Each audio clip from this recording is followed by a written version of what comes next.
For centuries, the ocean has been one of the world's greatest highways. Ships carry oil, machinery, food, electronics, and raw materials across thousands of miles of open water. But the same vastness that makes the sea so useful can also make it dangerous. A ship far from shore has limited options when something goes wrong. Storms can change direction without warning. Mechanical failures can leave a vessel drifting. And in some parts of the world, the greatest threat does not come from nature at all.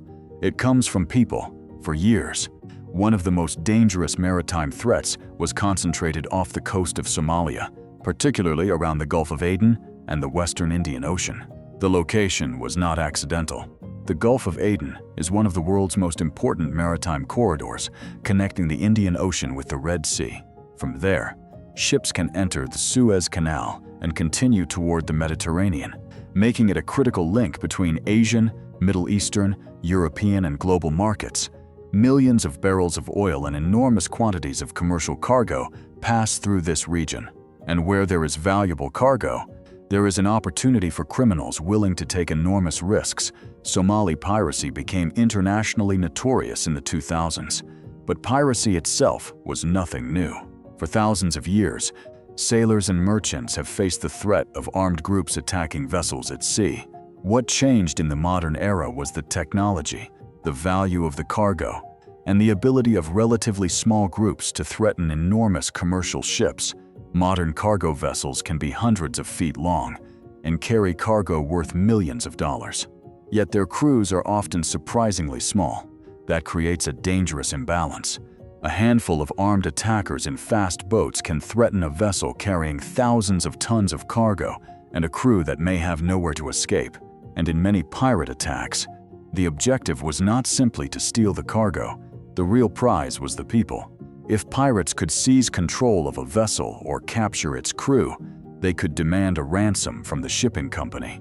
The ship itself could become a bargaining chip, and the crew could become hostages. That meant the captain had an enormous responsibility. A captain's job is not simply to navigate from one port to another. When a vessel is threatened, the captain must make decisions that could determine whether everyone aboard survives.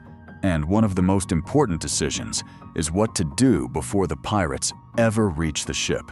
When a suspicious fast boat approaches, the crew can immediately alert maritime security authorities. At the same time, the ship can increase speed and begin evasive maneuvers. Speed alone does not guarantee safety. A small pirate boat can sometimes move surprisingly fast, but a large commercial vessel moving at high speed creates powerful turbulence and waves in the water. For a lightweight speedboat trying to come alongside, those waves can make the approach extremely difficult. The crew's objective is simple: create distance, and above all, create time, because in a piracy attack, time is often the most valuable resource on the ship.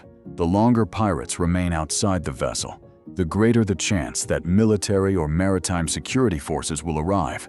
And while they wait, commercial ships have developed an arsenal of defensive measures designed not necessarily to defeat pirates, but to prevent them from boarding in the first place. One of the most recognizable is the water cannon. These systems can direct enormous volumes of seawater toward an approaching boat. At high pressure, the water can make it extremely difficult for attackers to maintain control of their vessel or position themselves alongside the larger ship. Some systems can deliver thousands of liters of water every minute. The objective is not to destroy the pirate boat. It is to push it away, disrupt its approach, and force the attackers to spend precious time trying to regain control. On some vessels, water cannons can be operated remotely from a protected position. That matters because the crew themselves may be exposed to gunfire. If a pirate boat manages to get closer, ships can employ additional barriers and obstacles. Some anti-piracy systems use high-pressure water jets positioned around vulnerable areas of the vessel. Others use physical barriers designed to make climbing onto the ship much more difficult. One particularly specialized defense involves cables or wire systems that can interfere with a small boat's propeller. A speedboat depends on its engine and propeller to remain maneuverable. If a cable becomes entangled around the propeller, the engine can lose power or become disabled. For the pirates, that creates exactly the problem the crew wants. More time spent struggling with a disabled boat means less time available to reach the ship. Another technology used for maritime security is the long-range acoustic device, commonly known as LRAD. Rather than using physical force, an LRAD projects a highly directional and extremely loud acoustic signal. At close range, the sound can be painful and disorienting, making it difficult for people to remain near the source. These devices have been used for various security and crowd control purposes, as well as maritime protection. And then there are electric barriers.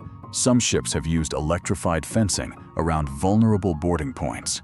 The voltage is designed to discourage someone from touching or climbing across the barrier rather than function as a conventional lethal weapon. But these systems must be handled carefully.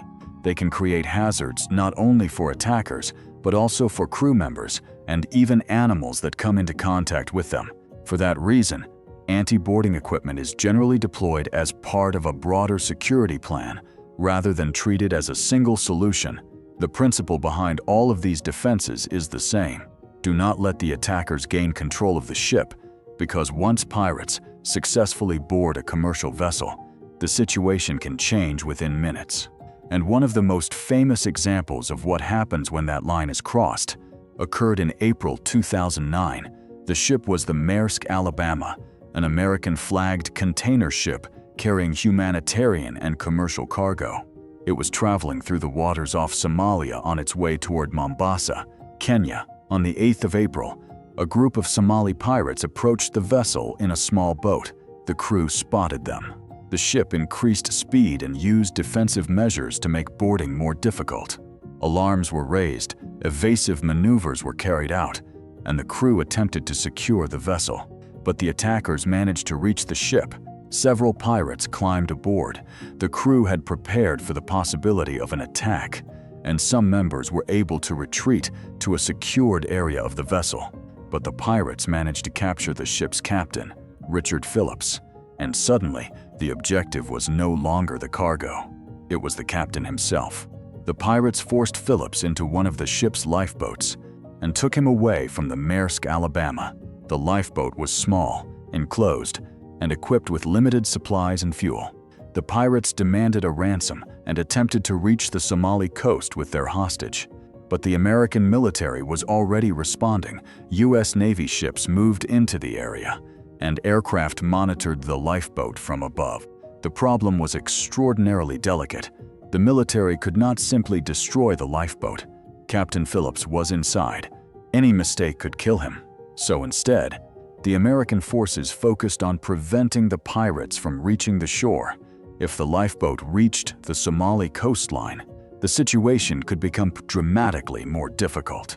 The surrounding waters became the setting for a tense standoff. A Navy destroyer, the USS Bainbridge, arrived and took up position near the lifeboat. The ship's presence created a physical barrier between the pirates and the coast. The lifeboat attempted to move towards Somalia, but the American forces continued to track and contain it. At one point, a Navy helicopter operated close to the lifeboat, creating turbulence and making the pirates' progress more difficult. But the most important weapon the Americans had was patience. They needed the pirates to run out of options, and eventually, their situation began to deteriorate. The lifeboat's limited fuel was running low, food and water were limited. The pirates were isolated from the Somali coastline, surrounded by American military forces, and holding a hostage whose survival had become the central concern of the entire operation. The standoff continued for days. Inside that tiny lifeboat, the conditions were becoming increasingly desperate. By the 12th of April, the situation had reached a critical point. The pirates were still refusing to release Captain Phillips, but American commanders had another option. 3 Navy SEAL snipers had taken positions aboard the USS Bainbridge. Their task was extraordinarily difficult. They needed to stop the pirates without hitting the hostage. The lifeboat was moving. The men inside were armed. Captain Phillips was nearby, and the distance between the snipers and their targets was hundreds of meters. There was almost no room for error. For hours, the situation remained unresolved. Then, an opportunity appeared. The pirates were positioned in a way that gave the snipers clear lines of sight.